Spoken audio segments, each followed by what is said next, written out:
Hi guys, welcome to another episode of Real Estate Investing Explained with Enrique Huerta. I'm super excited today. Today's topic is the Savvy Investor's Guide to Total Operating Income. This is where the rubber meets the road. We're actually going to dive into financial analysis of investment properties. And I think this is what a lot of you have been waiting for. So I'm going to walk you through the numbers on how to calculate the income of a property. Today's example is 100 unit building. The location's irrelevant, doesn't really matter. We're doing quantitative analysis today, and later on we can get into qualitative analysis. Today's April 15. I have a confession. I'm wearing the same outfit from my last video, and that is because I did the video on the same day, obviously. But different day to honor when I should have done it, and I actually did do it. I did multiple takes, but I kept making mistakes. I kept getting phone calls, and I had to do my work in terms of speaking with brokers, doing some deals, and taking care of business. So I put it off. I did it today. I'm excited to be here again today. Anyway, long story short, we're here now. I'm dressed fresh, and I have my headset. Some people told me they couldn't hear my last video, so please dial it up, and you'll be able to hear it. If you want me to redo it, I can. Otherwise, just pump up that volume and you'll learn a lot. So here we go, total operating income. As I mentioned, the hypothetical example here is a 100 unit building. I'm going to start with gross market rent. Gross market rent is if your building in a perfect world was 100% full. So if you have 100 units, all those units have a paying tenant in them. You have 100 signed leases. And let's say the market rent in the area is $800. So you would have 100 units at $800, and everyone would be paying on time, and everyone would pay every single month, no hiccups. We know the reality is a little different than that, but that's where you want to start. You want to know, in a perfect world, what can I collect from this building today in its current condition? So let's say we have 100 units in the market where the average rent is $800. That is what our gross market rent would be. On the monthly basis, $80,000. On an annual basis, $960,000. That's in a perfect world. The reality is we don't have the only building on the street. We have competition. So if the market is $800, sorry, battery's going down. I've been recording all day.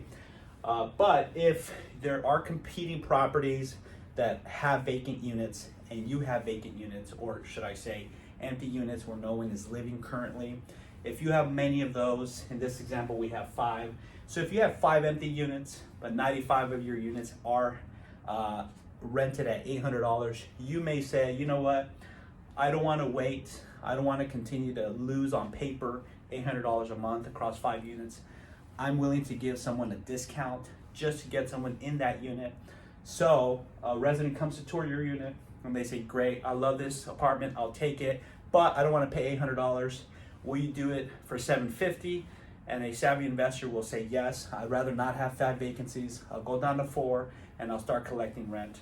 So in that case, you're giving basically a $50 discount to the resident in that sense. It's not really a discount, it's more so you're taking a paper loss. You could have collected $800. It's a what could have been, right? That's what could have been in a perfect world, $800. But you said, you know what, I'll lease it for $750. So that's your loss of lease, is the spread, the $50 between the perfect world and then what you're actually signing a lease at. So you're at gross market rent, you take out the loss of lease. That leaves you at gross potential rent. For my example, I just assumed that we gave everyone $50 off and just filled up the building. So that's $5,000 a month, or $60,000 a year. So now my gross potential rent at this property for the year, it went from $960,000 on a gross market rent basis to $900,000 a year. And it's called gross potential rent because that is still just your potential collection amount. It doesn't mean you're going to get $900,000. That would only be the case if everyone paid their rent on time, if you were always full, and you had no hiccups along the way, right? The reality is things happen. You have to incentivize people to move in. Some people won't pay their rent on time. Some people will potentially not pay at all, right? And you have employees. It's 100 units. You want someone to be there, maybe 2 people to live on site. and as part of the property management compensation package for your employees, you may offer them discounts on rent. So if you didn't know, property management, wonderful business. You'll learn this business. You get a lot of hands-on experience. You'll get a great compensation package to include a base salary, some bonuses, and potentially some discounted or free rent. So if you haven't thought about it, might be a great way to get into this business. Message me. We're always looking for great people. We don't do any self-management at this point in time, and we have great companies we work with. There are partners in the different markets that we're in, but we're always looking to refer great people to them, because if they hire great people, they'll staff our communities with great people. Our residents will have an enjoyable living experience, and that will be beneficial to the community, the people that live there, and then as a result to ourselves, and most importantly, our investors. All right? So with that being said, the next adjustment you would make to this gross potential rent is vacancy. As I mentioned, it's competitive out there. Just because you have 100 units doesn't mean they will always be full. And even if they were always full, there's always someone moving in and someone moving out. So by default, you'll have some vacancy in there, right? Some units will be empty at some point in time. The only times I see unit or buildings that are 100% full are when the rents are really low. That's obvious. If you got a great deal on rent, why would you move? Why would you go anywhere? And those buildings are out there, but they're rare. If you find those as an investor, great opportunity. But in my example, I'm assuming that, we have 100 units, everyone's paying $750, that's my gross potential rent, but I have 5 empty units. So because of that, I'm gonna take, that $800 gross rent, multiply it by 5 and subtract it from my income. So now I'm, negative $48,000. Some people like to use gross potential rent for the vacancy factor, and some people like to use gross market rent. I use gross market rent. It's a little more conservative. You're building a tiny bit more cushion. I mean, it's not substantial, but every dollar counts. And so if I can be a little more conservative, it helps me feel more comfortable. And so despite the fact that all my residents are paying $750, I'm still gonna assume they would be paying $800, and that's the vacancy factor I am calculating. So that's 5% of this building. And then you have concessions, or what I call incentives to residents, or move-in specials, or leasing specials. The most common concessions, and this is again beyond loss of lease. Loss of lease is just a business decision. Rents are $800, you're willing to sign a lease at $750. But a concession is the next level. Let's say you come to an agreement, and then the resident's gonna walk away, and it's Christmas tomorrow, so everyone's buying gifts, no one's really moving. And you're gonna say, wait a minute, Mr. or Mrs. Resident, before you decide not to move into my building, not only will I give you the rent at $750, I will also give you 2 weeks free of free rent, or 1 month free of free rent. I've seen buildings, Los Angeles offering up to 2 months of free rent. I've seen buildings in Dallas give away cash gift cards, Visa gift cards. You sign a lease, you get 2 months free, and you get $300, $500 cash gift card. Crazy. Another incentive I've seen is you actually get a 55-inch screen TV. It's out there. If you're a resident looking for a good deal, you can find it. If you're an owner-operator looking to fill up your building, there's a lot of creative ways to give concessions and to incentivize residents to move into your building. In this case, I've got a 1980s constructed building, 100 units. I don't need to do that many concessions. The rents are already relatively affordable, so people will move in. From time to time, I'll give a little bit of a discount. So all in, for the month, maybe $800, equivalent to, 1 unit, and that's 1%, or $9,600 for the year. And then after concessions, you have bad debt or collection loss, or what people recognize as delinquency. This is when a resident does not pay their rent. Maybe you have to evict them, maybe you don't, but every building, has some sort of collection loss. I have never seen a building that collected 100% of every penny that was owed to the building. So in this scenario, it's 2%. That's a hypothetical, a general number. It really varies by area, by location. I've seen it as low as a 0.5 percentage point and as high as 8 to 9%. And what that tells me is when it's 0.5 percentage point, that means almost, that means 99.5% of the people in that building are paying their rent. It doesn't mean they're paying it on time. It just means they're paying it. And so that's a great building. The residents pay their leases, the managers are strong, and it may even be a result of the building itself or the location. It all matters. When the building's at 9%, that worries me. It could be the manager, they could just be very, lax and not care to collect the rents as proactively as they should. It could be the location. Maybe the neighborhood's poor, right? It could be the residents.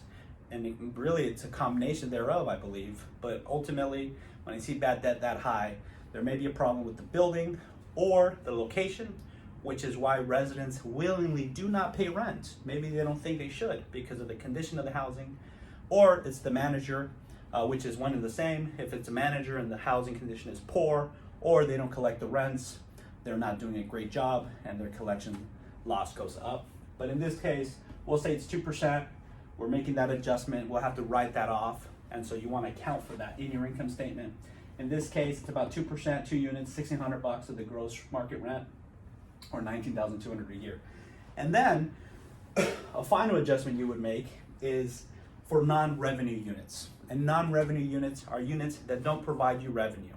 They can be used as a model unit. If you have 100 units, you want to have one unit to show your prospects what the apartment they will be moving into looks like, and you're not going to collect rent from that. You're going to have it furnished. You're always going to be showing it, so you can't really lease it, and so you're going to have to write that off. That's one type of non-revenue unit. It's a model unit. There's also storage units. Some owners don't have space to store materials.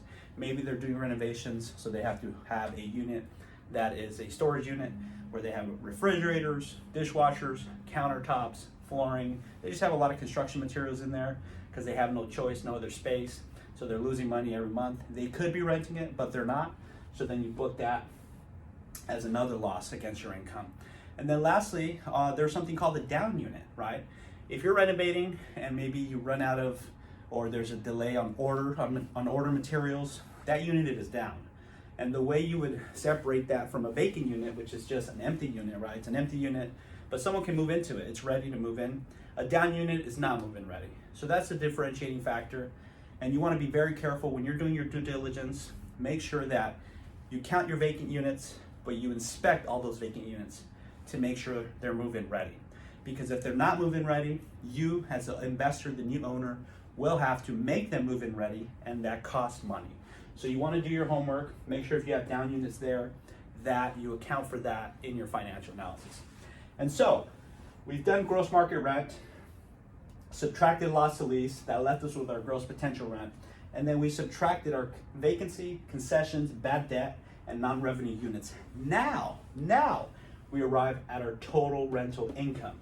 So we started at $960,000 of gross market rent for the year, assuming 100% of your residents were paying the $800 market rent. After all these assumptions, we end up at $813,600. That's eye-opening, is it not? That is substantially more than $100,000 of income that are just, paper losses or losses due to poor management and just being, a little too lackadaisical with property management, or just kind of coasting and not maximizing the value of this property. So from here, before we even touch right below that, that's just rental income. That's not your total operating income. That's your total rental income just from rents. So you can see here that there's opportunity baked into just this piece of it, right? You have $50 of loss to lease across every unit. So to increase your income alone, you can raise the rent by $25 to $50 to capture that loss to lease. You can fill those vacant units. You can reduce your concessions, although 1% is pretty tight, but you can reduce it further. You can just hold firm and say, I'm not going to give anyone a discount. I'm not going to give anyone an incentive. You can improve your collection practices, and you can send more reminders and screen your tenants better so you have more respectful, more timely paying residents to reduce that delinquency and make sure you collect all the income owed on the property. And then if you have a model unit, maybe you don't need a model unit, right? It's 2020, guys. We can have a virtual tour of a model unit and then lease that model unit, great photographs, a floor plan schematic, a virtual tour. These are all great things, great alternatives that will allow you to collect income on that non-revenue unit. and turn it into a revenue generating unit. All right, so there's upside just here alone. However, let's say you didn't, you couldn't, or you didn't know how to be a better manager. So one way you could improve your income here is by adding additional, or what I call ancillary income streams. And the first one is other income. And in this example, we're collecting on average $30 per occupied unit per month, all right? And those $30 would be basically, that's an average. What other income consists of would be pet rent, forfeited security deposits, late fees, any kind of non-refundable fees, maybe a key that you lost and you have to get new keys and they charge you a fee for that. So that's other income. It's fees, it's non-refundable deposits, it's anything else that you are charged at that property, because we all know when you rent an apartment building, it's not just the rent, there's other things involved just to get into there, and then once you're in that unit, there's other costs as well.